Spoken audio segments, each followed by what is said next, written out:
Welcome, friends. It's Rae. Thank you so much for joining me today. I hope you'll stick around and watch all of the fun I have in this project. My card today is a 5x7 A7 card. And remember, you can use the YouTube settings to speed up the video a bit if it's moving a little too slowly for you. So, funny story, I was putting away my color layering stencils from Hero Arts because I had just worked on my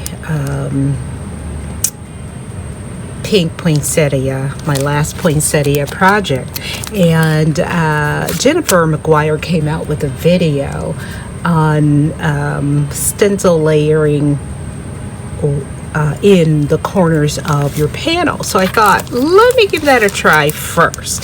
So that's what we're going to do today with these stencils.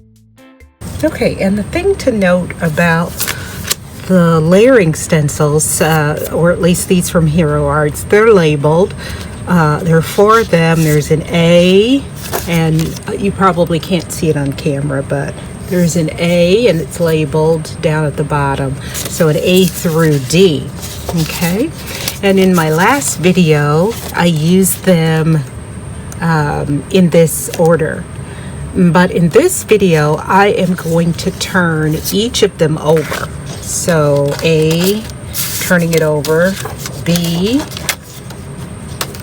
C, and D. Okay, and that is because oh, and then I'm going to turn them up like this. That's what it is, because it's this poinsettia that I want to capture in my design. So I'm going to be doing some masking. An important note, you do need heavyweight, or I need heavyweight cardstock based on what I'm going to do to this, not just for the stenciling, but after the stenciling. So I'm using 110-pound Neenah Solar White. Okay, so I'm going to line this up right about there, and I am going to put some tick marks here, crosshairs, just at the top left and top right. Okay, I'm going to bring my stencil in and place it just so I'm going to be coloring off of the edge just a bit. Okay, and so once I get it positioned where I want it, I am going to bring my Sharpie back in and add a crosshair to the right, top right, and then the bottom. My Sharpie was a little dry. Okay, so bringing in another marker, I just want to be able to see this a little better. Okay, so I'm going to bring in my Distress Oxide. I've placed Stencil A on my panel, and I'm going to turn this just a little bit. Since I'm left-handed, that'll make it easier for me not to color or apply ink to that poinsettia up top there. And I could have masked it off. So there is my red Festive Berries. Went over that a little bit. And then I'm going to lift up Stencil B or A. Stencil A. Place that aside because I am going to reuse it.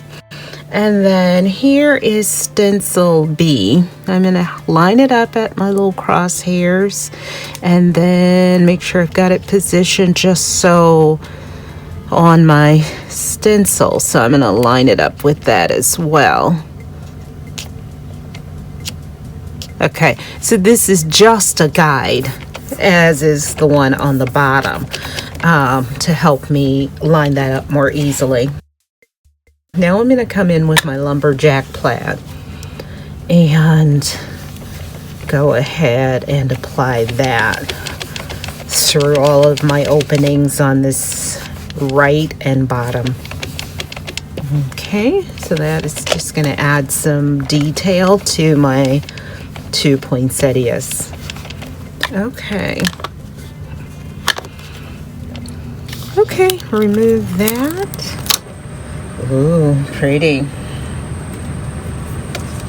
And now I'm going to come in with Stencil C and line that up. Again, use my crosshairs as a guide, but I'm really using this, also using the centers of my poinsettias to really get it, lined up. So the crosshairs are just a guide, and then really finding a point on the stencil to line it up.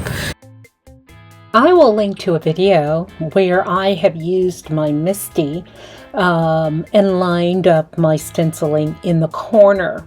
But since I'm not doing the corner for this one, I'm using this process. But I will link to that video in case you want to check it out. Okay, so I am going to bring in my mint tape and use it to mask off this area above these two leaves. Okay, I want those two leaves on my panel, but not these. Okay, and I'm going to place another mask. And I guess I could have cut my mask a little thicker, and maybe only used a couple of strips. Whatever works. Okay, that's good. And then down here, I don't think I need a mask because I'm going to stop right there, so it's far enough away. Okay, so let's bring in our Mowed Lawn Distress ink and apply that to the area that I want to ink. Being careful down here to avoid that area. Okay. All right. Got that. So I'm going to leave the masking on because I'm going to reuse this stencil. Okay, take that off, and now I'm going to go to Stencil D, line that up with my crosshairs, and then just try and get it positioned the right way on my panel. Okay. All right. That looks pretty good. Okay, so good thing about this grit mat, can commit that. Okay, so I'm going to do more masking on this stencil because I don't want anything above these two at the top. Okay, so I'm going to cut that a little larger this time and come in at the top. Okay, just trying to lay this strategically to cover as much as possible.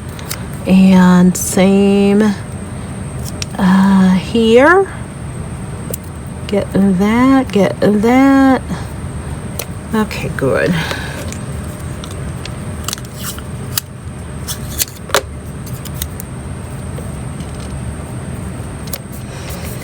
Okay, and this is off the mat, so I don't need that. So get this area. Okay, and then down here, I want to just stop after this. Okay.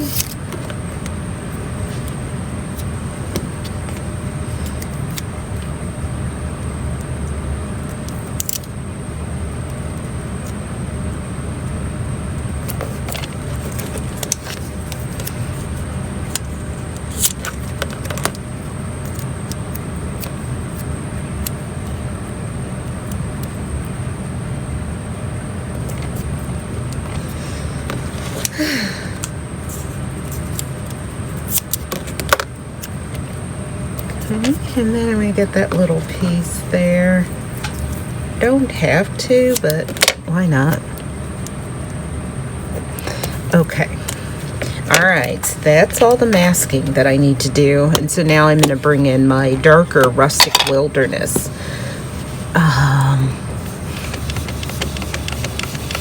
and apply that highlighting.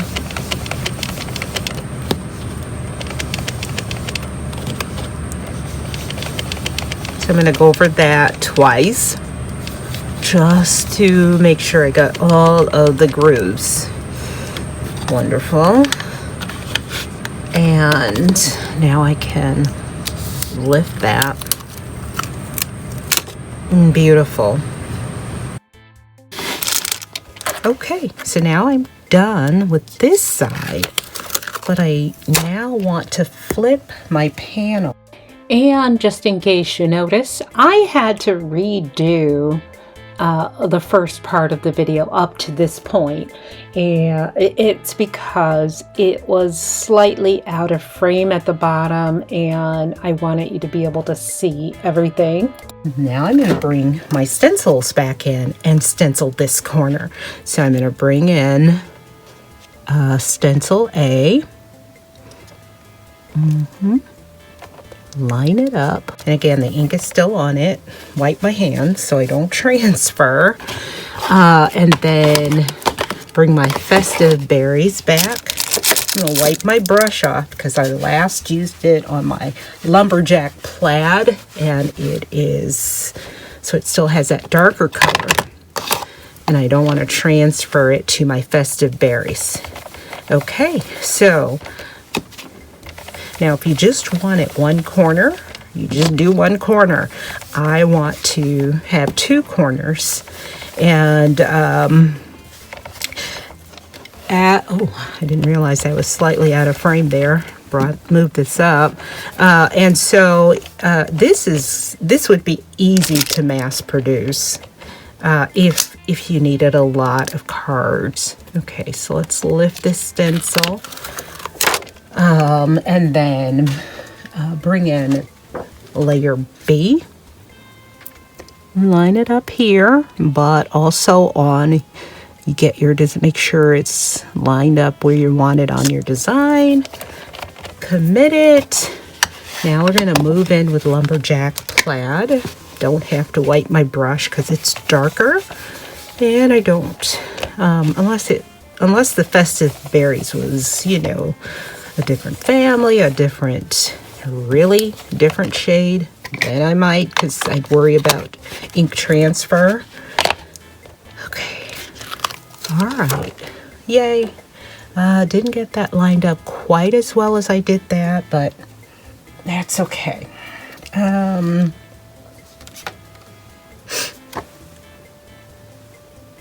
Okay, and bring in stencil C. Line it up and try and make sure it fits with the image, and come back in with mowed lawn. Have the darker ink on my brush, so I'm going to wipe that off first and bring in my mowed lawn. Okay, and I'm being careful not to go outside of the area that I want to stencil. Again, you can mask all of that off if you feel like you might, but if you're being very careful and thoughtful as you're going, you won't. And sometimes I'm not, because I got real close there. Okay, so now let's move on to stencil D. And remember, we left all of our masking on our stencils because I knew that we were going to use them again.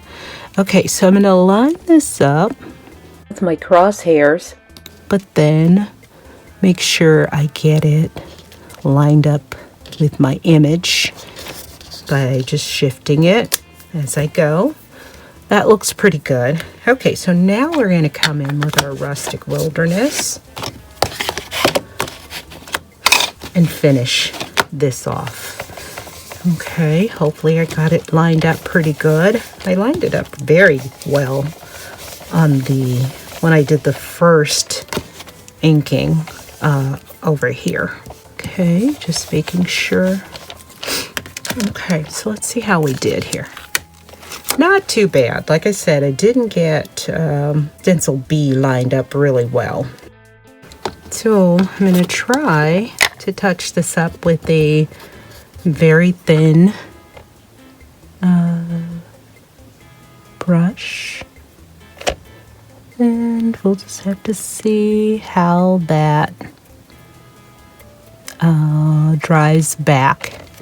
I think it'll be okay. I don't think it'll be as noticeable as these white spaces, you know? And I'm using the lumberjack plaid. Could have used the festive berries, but for some reason I was thinking the dark might look a hair better.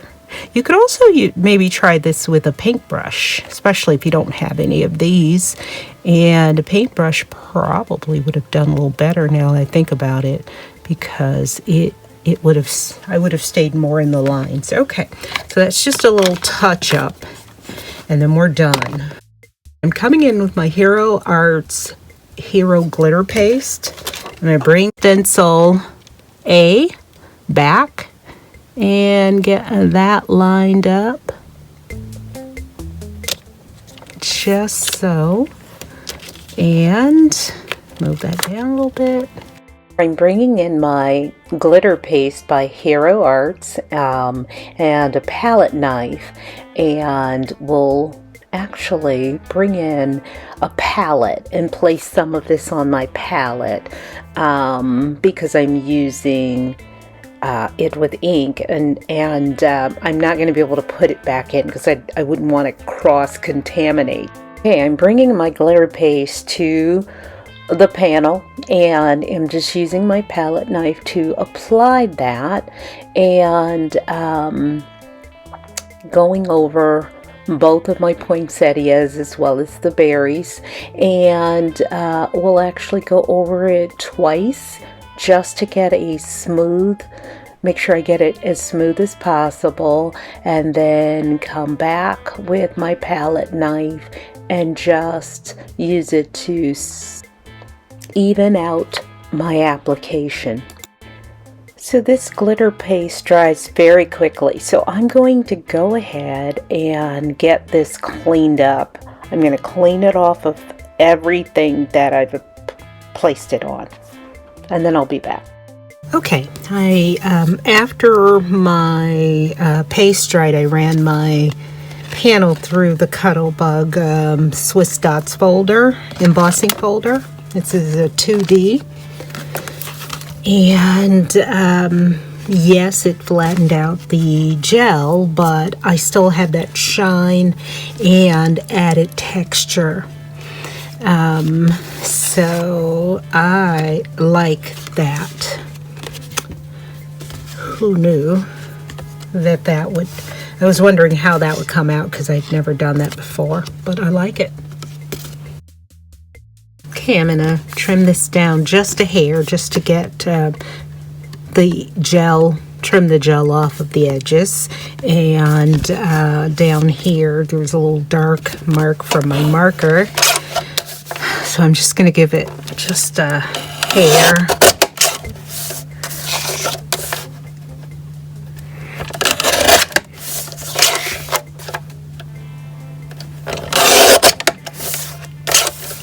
On all sides. Let's pause now for random thoughts and questions. #RTQ. I feel like silver is an underrated color. What are your thoughts? Do you tend to use more gold or silver when you're crafting? Let me know in the comments. And I'm using this Simon Says Stamp Reverse Holiday Greeting Sentiment Strip set.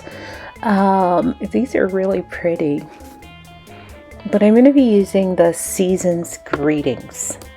So I have my mini Mink plugged in and on the third setting, number 3, and I'm cutting a sliver of this sparkling silver foil by Gina K Designs. Okay, so I've got my carrier sheet and just some parchment paper that I use on the inside of it. You don't have to use parchment, but I like to use it because I have ruined this carrier sheet by not using anything.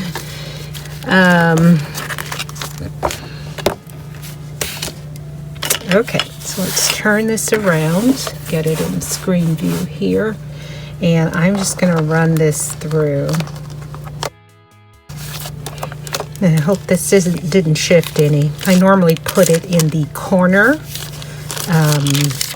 and didn't this time. Oh yeah, that foiled beautifully. That's our greeting. Okay. Since I've gone with a silver sentiment, I want to tie silver into my design. So I'm going to use some distressed spray stain and brushed pewter and just use it.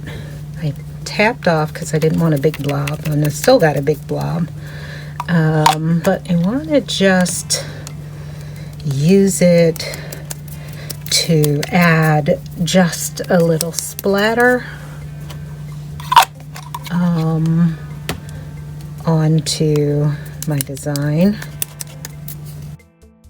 I'm bringing in a paper towel to just blot up just a bit of that color, and we'll set this aside to dry.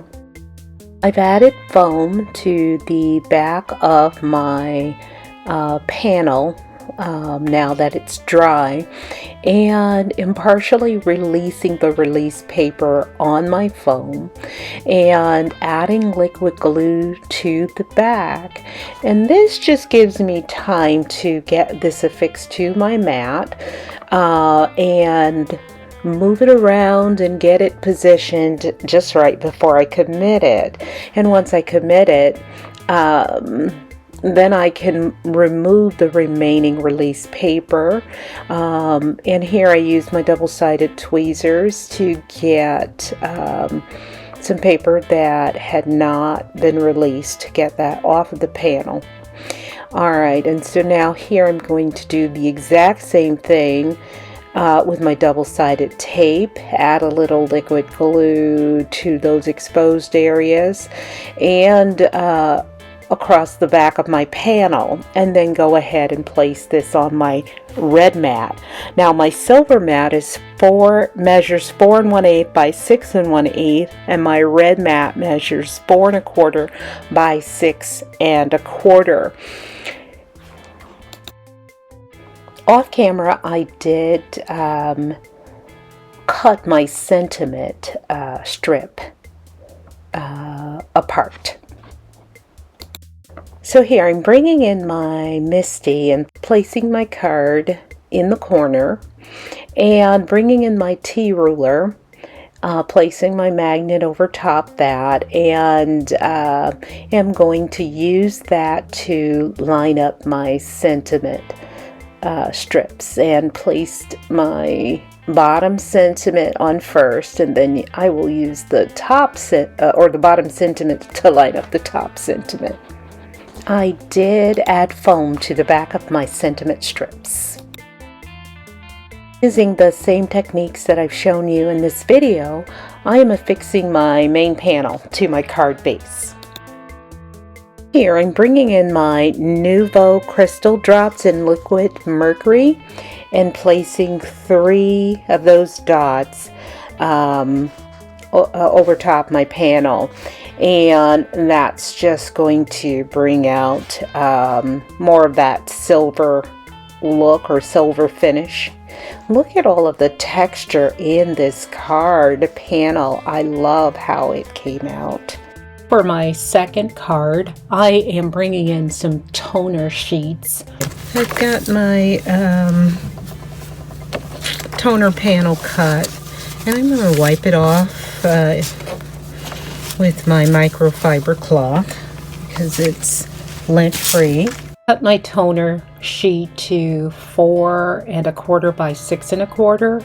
Placed it my radiant red foil on top, shiny side up, and placed that into my parchment paper and placed my carrier sheet over top that.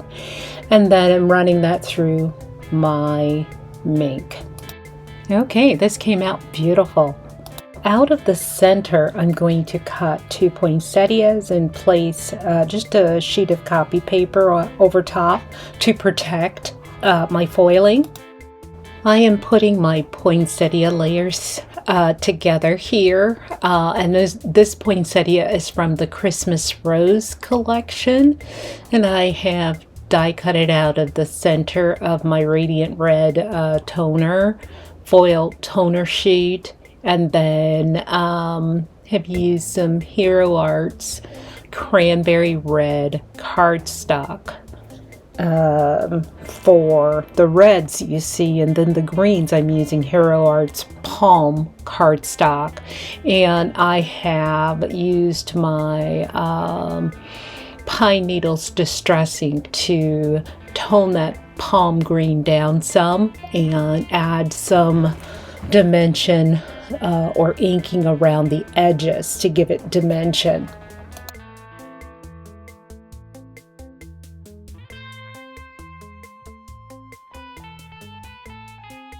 Okay, so here I brought in my Spellbinders and the Pines 2D embossing folder, and I have embossed my panel.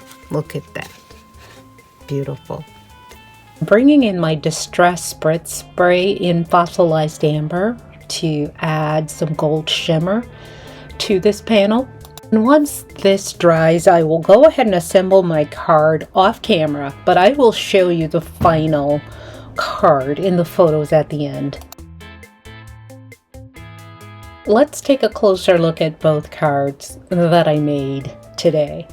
I like the way both cards turned out, but I think I like card number 2 best. Let me know in the comments which card you like best. As always, thank you so much for joining me today. If you liked the video, please give me a thumbs up and consider subscribing if not already a subscriber. Join me over on Instagram to hop along with the rest of my crafty friends. Good day, friends.